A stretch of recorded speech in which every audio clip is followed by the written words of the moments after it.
Ajmer Sharif force में VIP चादर पहुंचने का सिलसिला मुसलसल जारी है। इसी कड़ी में अब नेशनल कांग्रेस पार्टी और उसके कौमी सदर मल्लिकार्जुन खड़गे की चादर अजमेर शरीफ पहुंची। इस अकीदत की चादर को कांग्रेस तर्जुमान और राज्यसभा एमपी इमरान प्रतापगढ़ी और राजस्थान मदरसा बोर्ड सदर एमडी चौबदार समेत दीगर कांग्रेस अहदेदारान लेकर पहुंचे थे। कांग्रेस की इस चादर का पार्टी कारकुनान ने दरगाह के निजाम गेट पर जोरदार इस्तकबाल किया और इसके बाद तमाम अकीदतमंदों ने मिलकर चादर के जुलूस में हिस्सा लिया और हजरत ख्वाजा गरीब नवाज रहमतुल्लाह अलैहि की मज़ार पर अदब व एहतराम से चादर पेश की गई। 804वें उर्स मुबारक में कांग्रेस सदर मल्लिकार्जुन खड़गे का भेजा गया पैगाम भी मुल्क के नाम पढ़कर सुनाया गया।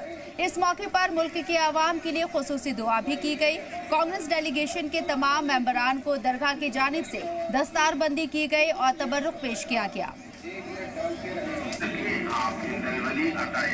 अजमेरी रहमतुल्लाह के 814वें उर्स के मौके पर अपनी ओर से और पूरी कांग्रेस पार्टी की ओर से ख्वाजा साहब की दरगाह में चादर भेजते हुए खुद को बेहद खुशनसीब महसूस कर रहा हूँ। ख्वाजा गरीब नवाज रहमतुल्लाह की दरगाह पर चादर चढ़ाने की यह परंपरा हमारे देश की आपसी मोहब्बत, भाईचारे और गंगा जमुनी तहजीब की खूबसूरत मिसाल है।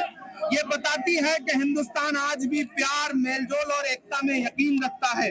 आज के समय में जब देश में लोकतंत्र, संविधान और सामाजिक भाईचारे को लेकर कई तरह की चुनौतियां सामने हैं, तब ख्वाजा साहब की सीख सबके लिए मोहब्बत, किसी से नफरत नहीं, हमें सही रास्ता दिखाती है। नफरत और बांटने की राजनीति समाज को कमजोर करती है और देश की तरक्की में रुकावट बनती है। भारत की असली ताकत आपसी भाईचारे और लोकतांत्रिक मूल्यों में है। हम सबकी जिम्मेदारी है कि हम इन्हें बचाए रखें।